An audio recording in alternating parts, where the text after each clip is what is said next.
Magandang oras mga kababayan, narito na ang pinaka-latest update natin sa magiging lagay ng ating panahon ngayong araw at sa susunod na 24 oras.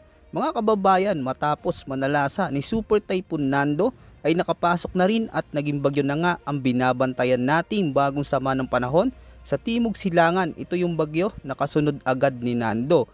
Alamin natin ang bagong update ng Pag-asa kung saan ang magiging direksyon nito na posibleng tamaan ng landfall.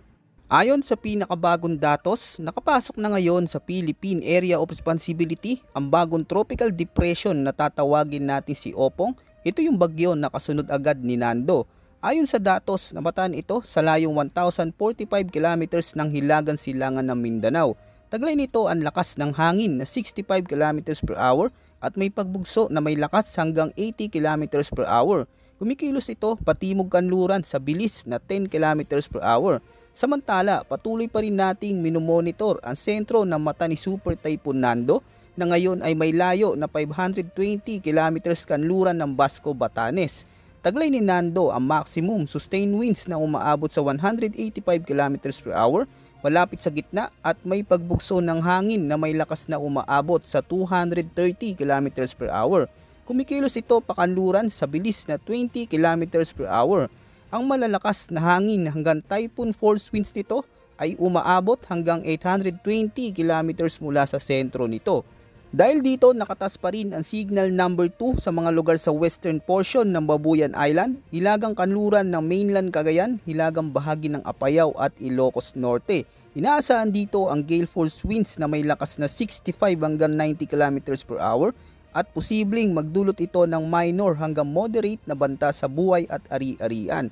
Samantala, signal number 1 naman ang Batanes, nalalabing bahagi ng Babuyan Islands, nalalabing bahagi ng mainland Cagayan, northern portion ng Isabela, nalalabing bahagi ng Apayao, Abra, Kalinga, Ifugao, Mountain Province, Benguet, La Union, Ilocos Sur at hilagang kanluran ng Pangasinan.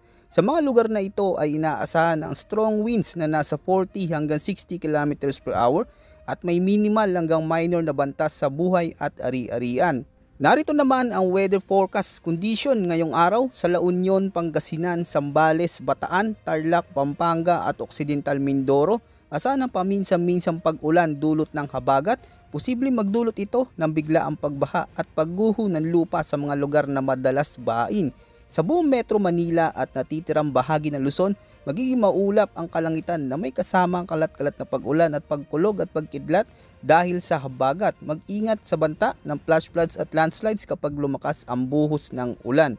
Samantala sa Visayas at Zamboanga Peninsula, asahan ng bagyang maulap hanggang maulap na may mga pulupulong pag-ulan at thunderstorms.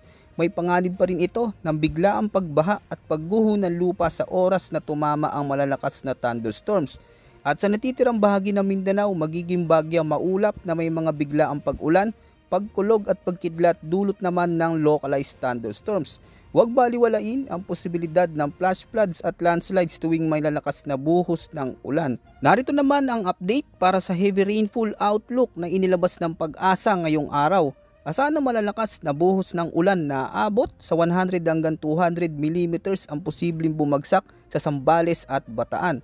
Samantala, 50 hanggang 100 mm naman ng ulan ang inaasahan sa Ilocos Sur, La Union, Pangasinan, Benguet, Tarlac, Pampanga at Occidental Mindoro.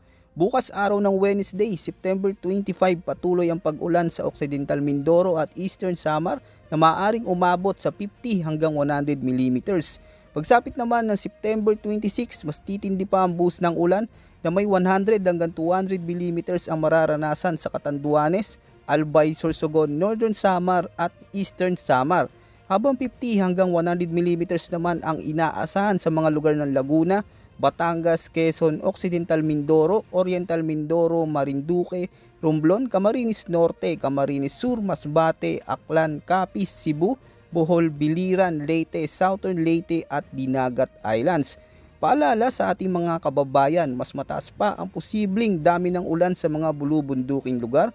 Dagdag pa rito, maaaring lumala ang epekto sa ilang lugar dahil sa naunang pagbuhos ng ulan nitong mga nakaraang araw. Ayon naman sa latest forecast track ni Bagyong Opong, sa susunod na 24 oras, inaasahan itong kikilos patibog kanluran bago lumiis pa kanluran papalapit sa Eastern Visayas at Southern Luzon area. Sa forecast track, posibleng dumaan ng malapit o maglandfall ito mismo sa Northern Samar pagsapit ng Biyernes na madaling araw, September 26. Posible pa itong mas lumakas at hindi inaalis ang posibilidad na muling magtaas ng warning hanggang signal number 4 sa mga susunod na araw. Pagtapos mga kabayan, tatawid ito sa Southern Luzon area mula Biyernes ng gabi hanggang Sabado na madaling araw, September 27. Habang nasa Philippine Sea, inaasahang patuloy panlalakas ang Bagyong Opong at maaaring umabot sa severe tropical storm pagsapit ng Huwebes ng hapon, September 25. Ito ang dahilan kung bakit mahalaga ang patuloy na pagsubaybay dito sa ating channel dahil patuloy kami magbibigay ng pinakabagong update. Yan muna ang ating pinaka-latest weather update at ulat panahon. Ito po ang inyong weather forecast ng bansa. Maraming salamat po at huwag kalimutang mag-ingat ngayon nakakaranas tayo ng malalakas na pag-ulan.